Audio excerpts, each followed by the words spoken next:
قومی اسمبلی کا اجلاس کل صبح 10 بجے ہوگا۔ نوٹیفیکیشن بھی جاری کر دیا گیا ہے۔ نگراں وزیر اعظم انور الحق کاکڑ نے وزارت قانون کی رائے کے بعد اجلاس طلب کرنے کی منظوری دی ہے۔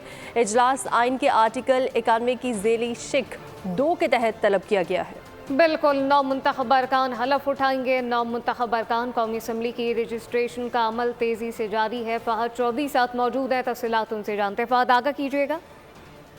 جی دیکھیے، آج شام 5 بجے تک حکومت نے قومی اسمبلی سیکریٹریٹ نے انتظار کیا کہ صدر مملکت جو ہے وہ اجلاس طلب کریں گے قومی اسمبلی کا، لیکن ایسا نہیں کیا گیا، جس پر وزارت پارلیمانی امور نے وزیر اعظم کو سمری بھجوائی اور وزیر اعظم نے وزارت قانون کی رائے لینے کے بعد منظوری دی اجلاس طلب کرنے کی۔ آرٹیکل 91 کی ذیلی شق 2 کے تحت قومی اسمبلی کا اجلاس کل صبح 10 بجے طلب کر لیا گیا ہے۔ افتتاحی اجلاس ہوگا جس میں 9 منتخب ارکان قومی اسمبلی حلف اٹھائیں گے اور اس کے بعد اجلاس کو ملتوی کر دیا جائے گا۔ جی بالکل، قومی اسمبلی کا اجلاس کل صبح 10 بجے ہوگا۔ اس حوالے سے نوٹیفیکیشن بھی جاری کر دیا گیا ہے۔ نگراں وزیر اعظم انور الحق کاکڑ نے وزارت قانون کی رائے کے بعد اجلاس طلب کرنے کی منظوری دی ہے۔ فہد چودھری، بہت شکریہ۔ سبسکرائب کریں اور بیل دبائیں تاکہ کوئی خبر رہ نہ جائے۔